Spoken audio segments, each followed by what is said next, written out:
Paul, listen to me. I don't even like dogs!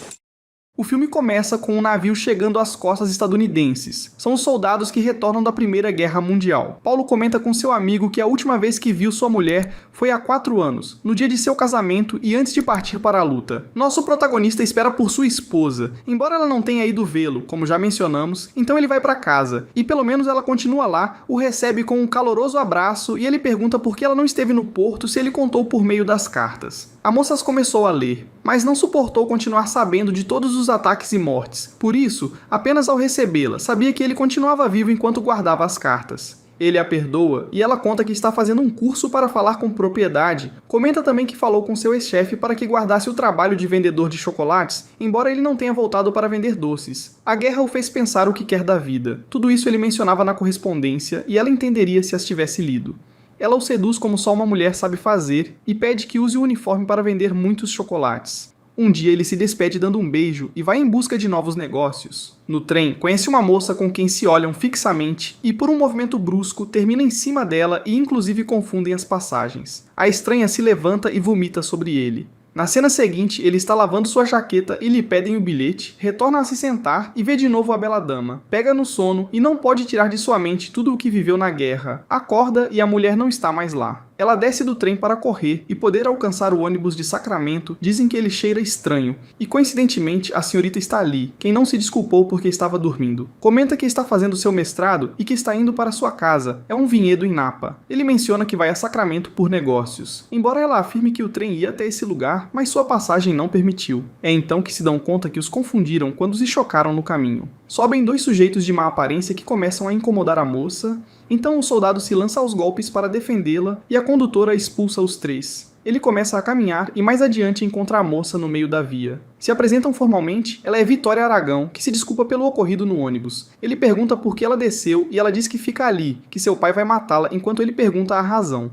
Ela indica em uma carta onde seu professor diz que é um espírito livre, é quem a deixou grávida. O pai de Vitória sempre repetia que mataria quem desonrasse sua família. É por isso que tem tanto medo de retornar ao seu lar. Paulo se oferece para ir como seu esposo, se apresentar frente a eles e no dia seguinte explicar com uma carta que decidiu abandoná-la. Ela aceita e vão conversando sobre como era estar na guerra. Conta que enquanto ocorriam os tiroteios, pensava em que escrever para sua esposa, contar a vida que gostaria, uma casa pequena, crianças, cachorros e um melhor trabalho. Chegam ao lugar e parece uma pintura pendurada na parede, diz que o vinhedo se chama As Nuvens. Ele tira a caixa de chocolates e alguns vêm adornados com uns aros que utilizam como anéis de casamento. Nesse instante começam a atirar e se jogam ao chão. Alberto, seu pai, aparece e a moça o apresenta como seu esposo. Furioso, ele vai à casa contar a todos o que sua filha fez. Ela diz que não se casaram pela igreja. Sua mãe e sua avó a recebem carinhosamente, mas o senhor insiste que é um erro. Aparece Dom Pedro, que é o avô, a quem ela pede que detenha seu filho. Apesar de continuar alterado, ele pergunta ao que ele se dedica. Ele menciona que é a vender chocolates. Todos se decepcionam e pedem ao adulto mais velho que diga algo por ser o chefe do lar. No entanto, ele dá as boas-vindas à sua feliz família. O velhinho guloso vai direto aos doces e fica encantado, enquanto o pai está desgostoso.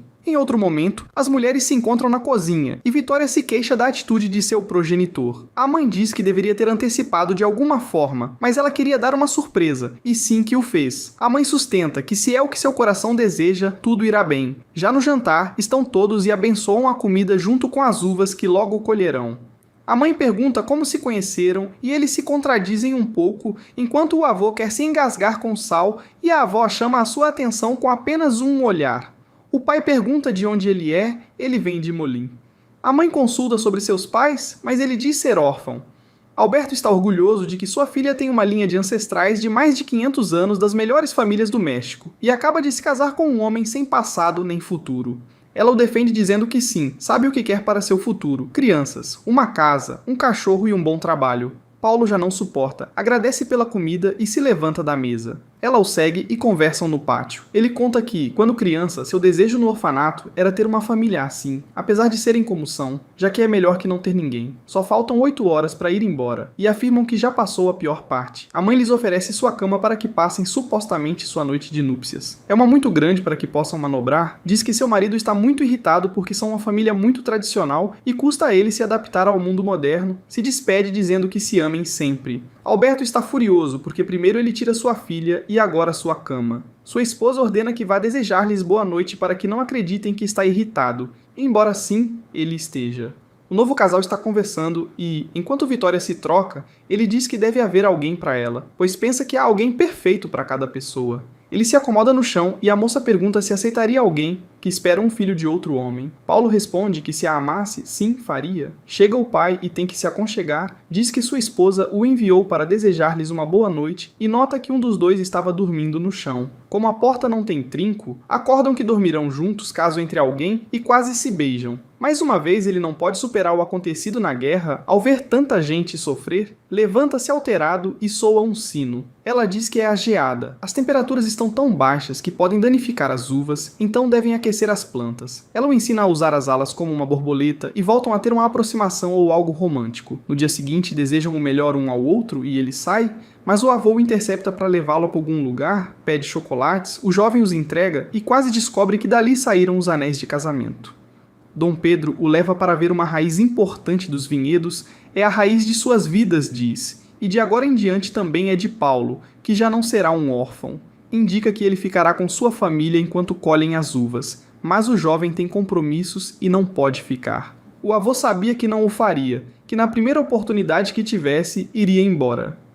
Paulo menciona que será apenas um dia, embora seja o mais importante, um dia mágico, o da colheita, então aceita ficar e o velhinho quer mais chocolates. Vitória se surpreende ao vê-lo novamente, mas Alberto quer saber o que passou com os chocolates, e ele responde que a família vem primeiro. Seguidamente chega o irmão de sua noiva e se apresenta como Peter. Seu pai diz então que esteve pagando erroneamente a universidade para Pedro. O recém-chegado executa muito bem e por pouco ganha. Reúnem todas as frutas para realizar uma espécie de ritual onde pedem permissão aos 4 ventos para colher a terra, dançam sobre as uvas, inclusive o estranho, saem dali para se beijarem apaixonadamente. Paulo diz que a ama, mas não é livre, não quer machucá-la e se retira do quarto. Vitória fica triste por não ser correspondida. Aparece Alberto e seu filho Pedro discutindo sobre que pode ganhar mais se tiverem um sócio, modernizar as operações e deixar de ser tão rústico em seus processos. Paulo opina que um banco pode emprestar dinheiro e o pai diz que não é assunto dele. Suspeita que algo anda mal porque sabe que dormiu no chão e é um aparecido. Diz à sua filha que quer a verdade. Ela responde que a única verdade que ele vai querer é a que deseja escutar e vai embora. Alberto sinaliza que não se meta em seus negócios e ele entrega o chapéu que estava procurando. Mais uma vez tenta ir embora e a avó quase descobre a foto de sua esposa, já que vai lavar seu uniforme. Ela diz que ele não tem chocolates para vender porque o Dom Pedro comeu tudo. Além disso, tem que estar ali porque o destino o levou ao lugar. Então molha a roupa. Ele vê Vitória com uma dor em seu ventre e corre a socorrê-la. Pede que se vá porque esse foi seu plano, apesar de não querer deixá-la assim.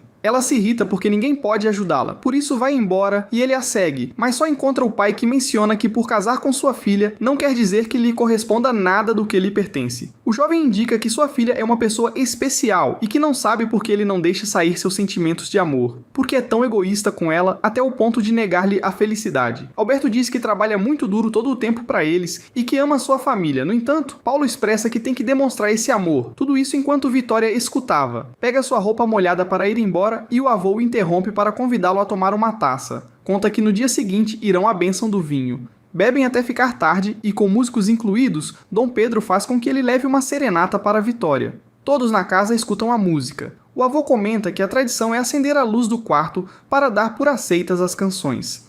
O pai, ao escutar o detalhe, diz que parece que sim, ele a ama e que tem sido muito duro com ele. Paulo não recebe uma resposta imediata e sai do lugar com suas malas, embora ao longe veja que sim, a luz se acende. Essa que lhe dá a esperança de um possível amor, mas de todas as maneiras ele vai embora.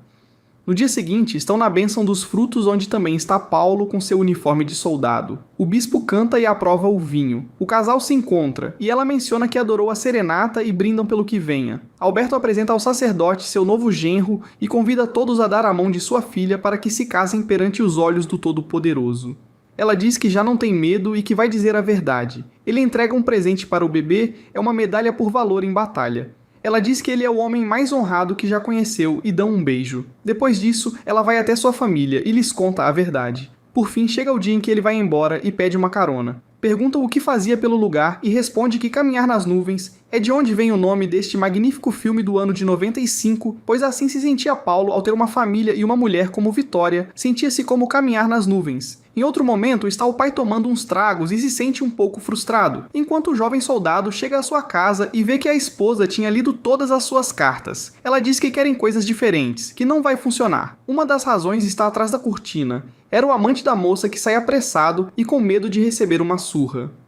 Logo diz que já tem uma ata para o divórcio. Paulo não assimila ainda até que sai dali e diz que está bem, pois é livre e está contente de poder retornar com Vitória. Chega ao vinhedo e encontra Alberto, a quem pede uma desculpa e diz que quer a mão de sua filha. O bêbado diz que ele é casado e pede sua pistola. O jovem argumenta que seu casamento foi um erro e que já está anulado, afirmando que na realidade ama Vitória. Alberto alega que ele zombou de sua família e que nem sequer é seu filho, mas Paulo se encarregará se o aceitarem de novo na família. Ela escuta a briga e sai gritando que o ama, enquanto o pai joga a lâmpada que faz com que se incendeiem as plantações. Tentam apagar entre todos e é impossível. Pedro Júnior começa a se queimar e Paulo o salva de morrer no fogo.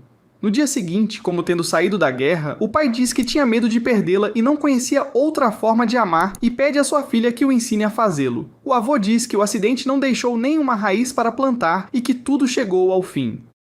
O rapaz vai até o lugar que Dom Pedro o levou e arranca a raiz ancestral para levá-la aos demais e constatar que a planta está viva. Todos se alegram e Alberto diz que é a raiz de sua vida, que a plante e crescerá. Ele não sabe fazer e diz a Vitória que ajude seu marido. Paulo entrega um anel real de compromisso e dão um beijo com o qual todos se alegram. Por último, os campos voltam a parecer verdes e viçosos